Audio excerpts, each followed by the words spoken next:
राजस्थान विद्यादित्य संशोधन विधेयक 2021। इस संशोधन के माध्यम से सरकार 5 पूर्व प्रचारित विधियों के अंदर व्यापक संशोधन लेकर आ रही है।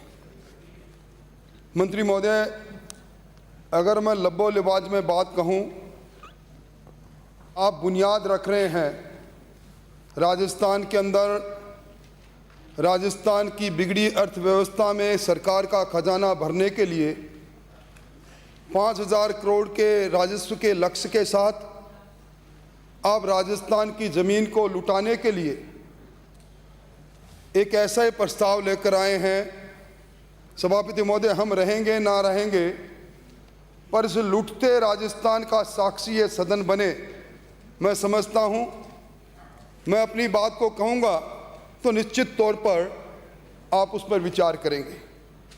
सभापति महोदय, 5 जो संशोधन है मूल रूप से, पहला संशोधन है राजस्थान नगर सुधार अधिनियम 1959 की धारा 43 में 43(1), 43(2), 43(3) और इसी अधिनियम के एक धारा 60 में 60(1), 60(2), 60(3) और 4 के माध्यम से एक संशोधन, और इसी प्रकार का एक संशोधन जयपुर विकास प्राधिकरण अधिनियम 1982 की धारा 54 में नई धारा 54(e) के खंड 1, 2, 3, 4 में लेकर आए हैं मंत्री जी, क्योंकि जयपुर को बेचना है।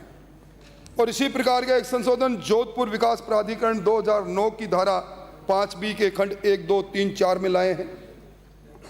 और इसी प्रकार का एक संशोधन राजस्थान नगरपालिका अधिनियम 2009 की धारा 68(1) के खंड 1, 2, 3, 4 में लाए हैं आप। और इसी नगरपालिका अधिनियम के धारा 69(a) के खंड 1, 2, 3, 4 और धारा 194 के उपखंड 7(d) में लेकर आए हैं। और इसी प्रकार का संशोधन आप अजमेर विकास प्राधिकरण में एक नई धारा 5(b) के 1, 2, 3, 4 के माध्यम से लाया। मंत्री जी, नगर सुधार न्यास अधिनियम, जिसको UIT एक्ट भी कहते हैं, 1959 के इस एक्ट में धारा 43 में आप संशोधन लेकर आए। सभापति महोदय, धारा 43 वो है जो नगरीय क्षेत्र के अंदर नजूल संपत्ति जो है, नजूल भूमि है, उसको परिभाषित भी करती है और उसका उपभोग किस प्रकार का किया जाए उसका उपबंध भी करती है। 43(1) के अंदर जो संशोधन लेकर आए हैं उसमें सभापति महोदय लैंड रेवेन्यू एक्ट है 1956 का, उसके सेक्शन 103(a) के अंदर वर्णित भूमि और इसी लैंड रेवेन्यू एक्ट 1956 के 102(a) में वर्णित नजूल भूमि को छोड़कर बाकी सारी भूमियां इस UIT एक्ट के माध्यम से UIT में निहित हो जाए, उसका संशोधन मंत्री जी लेकर आए हैं। और आप मुलायजा फरमाएं वो भूमि कौन सी है? वो जो लैंड रेवेन्यू एक्ट के मूल एक्ट के 103 में इन 2 को छोड़कर है, वो है सार्वजनिक परियोजना के लिए अधिकृत भूमि।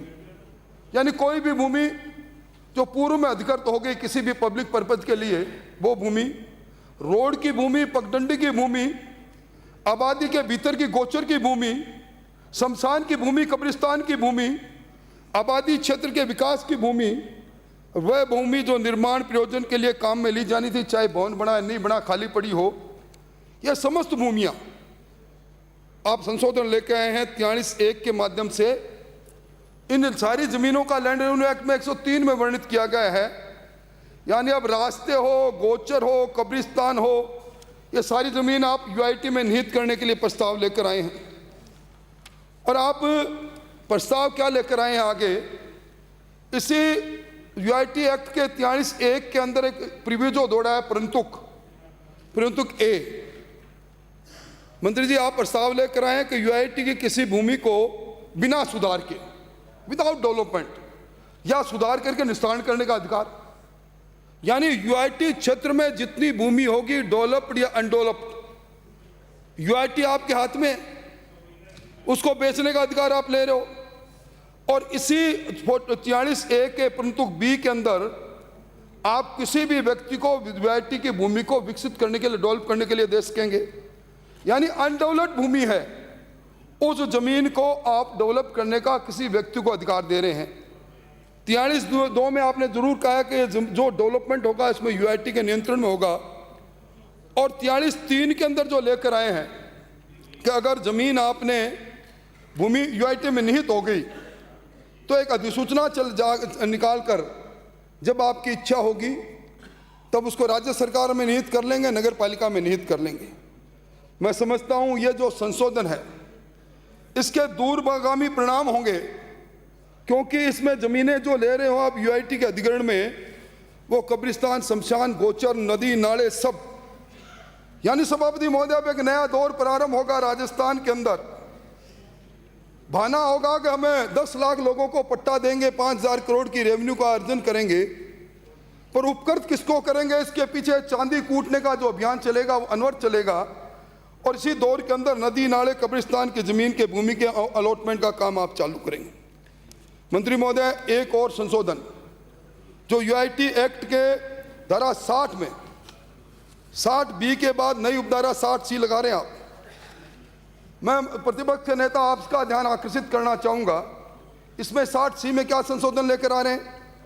कोई भी व्यक्ति अगर अपने में निहित भूमि को, अपने में निहित भूमि के स्वयं के अधिकार को, न्यास को सौंप देगा तो फ्री होल्ड पट्टा लेना का अधिकार हो जाएगा। यानी सभापति महोदय, मैंने कब्जा कर रखा है, कब्जा मेरा नदी की भूमि है, चारगाह की जमीन पर है, जोड़ पर है, पायतन पर है।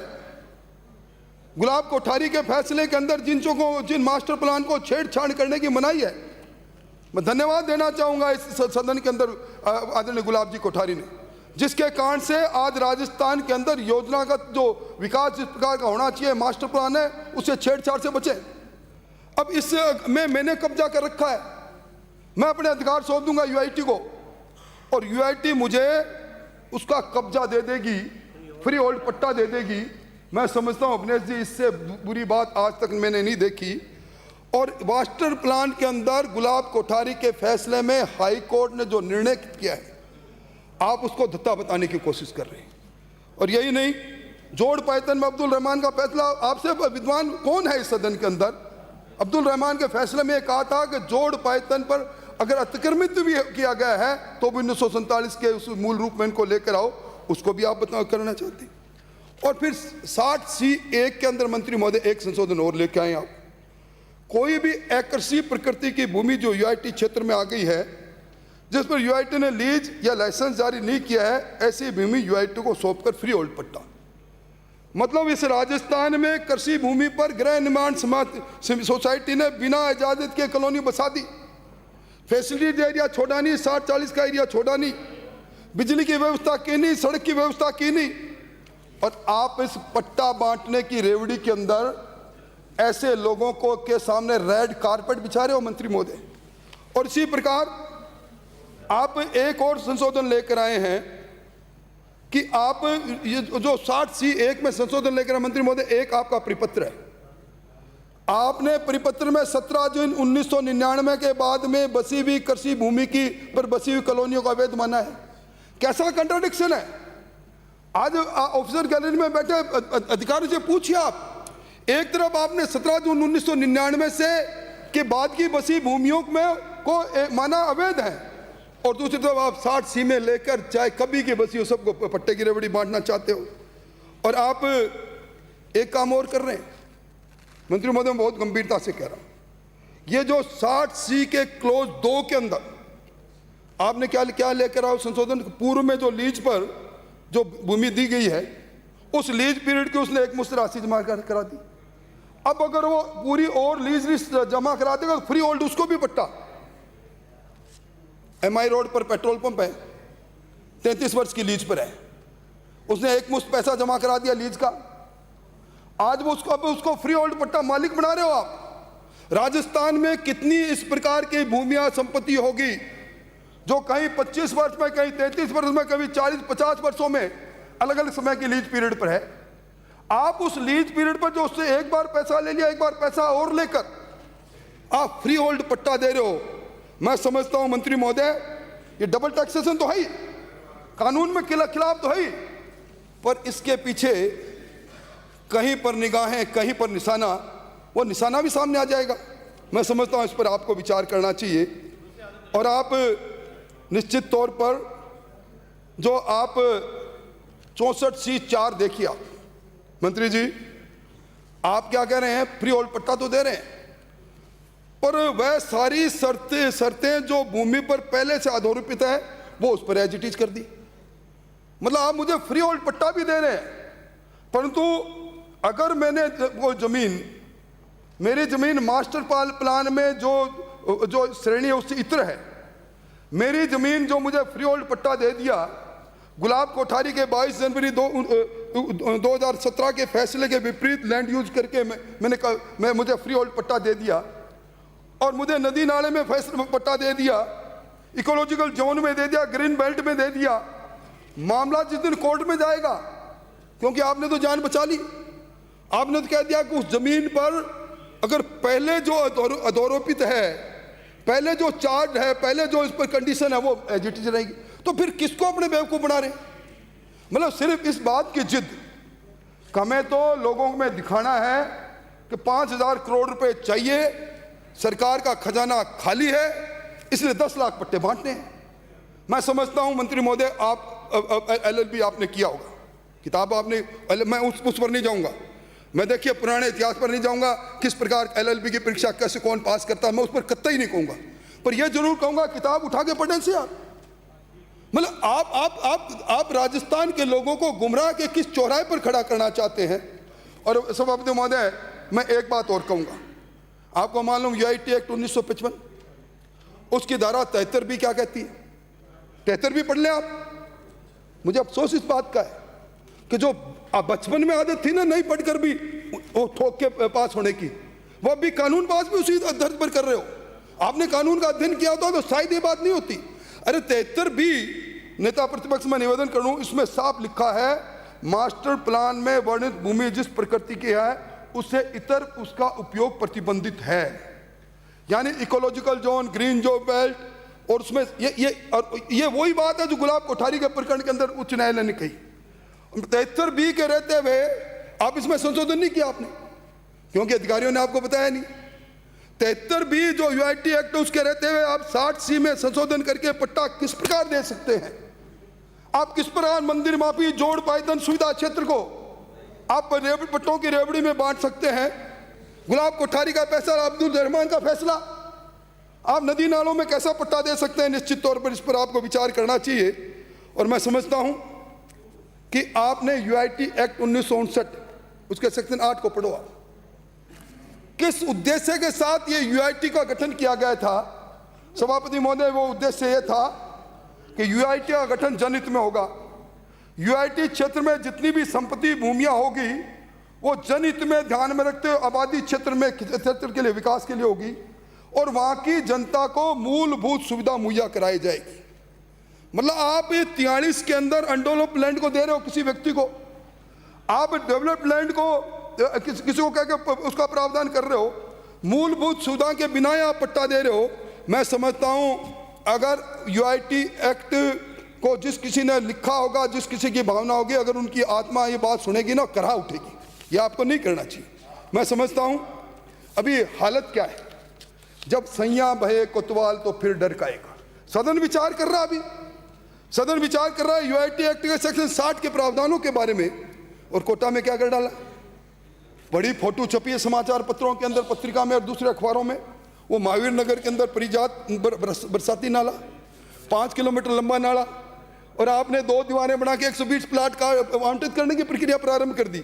मैं समझता हूं कि ये नदी नालों को और इस प्रकार का जो काम कर रहे हैं ना मंत्री महोदय, आप हम रहे नहीं रहे, ये कोटा के अंदर ये आपका परिजात बरसाती नाला, जिसके अंदर आप जमीन आवंटित नहीं कर सकते, जो आप कर रहे हो ना, आपने रातों रात लिस्टें बना ली, अब तो इसको देना, इसको, ये नहीं चलेगा।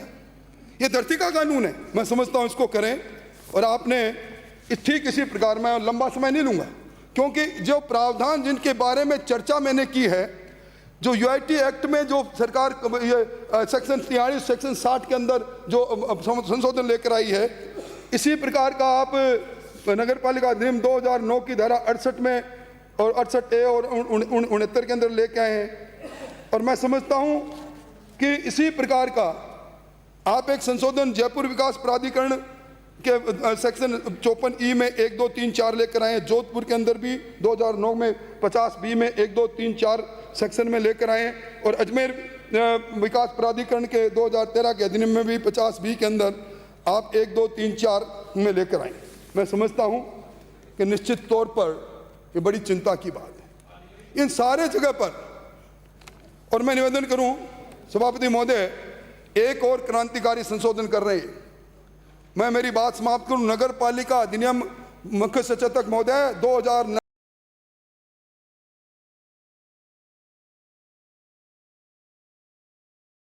94 के समय में खंड डी के अंदर जो संशोधन कर रहे हो, संशोधन क्या है? पहले 250 वर्ग मीटर से ज्यादा का की भू निर्माण मकान बनाने में भवन निर्माण के अंदर संबंधित स्थानीय निकाय, नगर पालिका, नगर परिषद और जिस जगह भूमि उससे उनको इजाजत तामीर लेनी पड़ती थी, आप हटा रहे हैं। मैं समझता हूं सभापति महोदय, आज अगर राजस्थान की राजधानी जयपुर में चले जाएं, अवैध बिना स्वीकृति के बड़ी बड़ी बिल्डिंगें बन गई अधिकारियों की शय पर, आप एक फ्लड गेट खोल रहे हैं। आप हटाने प्रावधान कब? आपको सिर्फ 194(1) के अंदर बिल्डिंग बायलॉज के अंदर दस्तावेज दाखिल कर दो, कोई अनुमति की जरूरत नहीं है। मैं समझता हूं राजस्थान में कौन सी युग का प्रारंभ कर रहे हो, निश्चित तौर पर आपको इसके बारे में सोचनी चाहिए। और आपके मैं अंत में अपनी बात कहूं, मंत्री महोदय, इस विधेयक का आप पृष्ठ 12 को खोलकर इसके उद्देश्य और कारणों के कथन को पढ़ें। क्या लिखते हैं आप?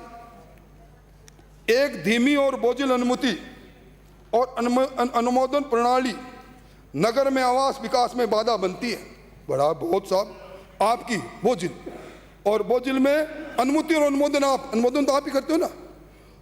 प्रणाली नगर आवास के विकास में बाधा बनती है। राजस्थान नगर पालिका अधिनियम 2009 की धारा 194 की धारा 7 के खंड 8 का उपबंध जो उपबंधित करता है 250 मीटर से अधिक भवन निर्माण की स्वीकृति मात्र अपनी कार्य, मतलब आप बोझिल आपकी कार्य प्रणाली आपकी कैसी, आपने उद्देश्य कारणों में लिख दिया, और उसके कारण से आप इस प्रकार का लेकर आए हैं। मैं समझता हूं। और उसके बाद कर क्या रहे हैं साहब, ये वो मित्र और बना रहे हैं, नगर मित्र, 800 नगर मित्र, मतलब एक दलालों को, एक तरह से सरकार दलालों को लाइसेंस दे रही है। ये जो पट्टा अभियान चलाने की बात है ना 5000 करोड़ रुपए का, इसमें आपका हमारे नहीं भाई 10 लाख, इसके अंदर सारे टैक्स लगा बना के कांग्रेस के कार्यकर्ता उनको हरे सुदा शुल्क। और ये पहली बार है राजस्थान की राजनीति में कि नगर मित्र के नाम पर आप 800 लोगों को, जो आपके कैडर के लोग, मैं राजनीतिक दल का आदमी हूं, मुझे कोई ऐतराज नहीं, परंतु कौन सी संस्कृति पैदा करने की ओर आगे बढ़ रहे हैं मंत्री महोदय। मैं समझता हूं कि आपसे मुझे इस प्रकार की कतई उम्मीद नहीं थी। आज आपके प्रति जो मेरे मन में आदर की भावनाएं हैं, ये चकनाचूर हो रही है, और मैं बड़े बोझिल मन से इस विधेयक का विरोध करते हुए अपना स्थान ग्रहण कर रहा हूं।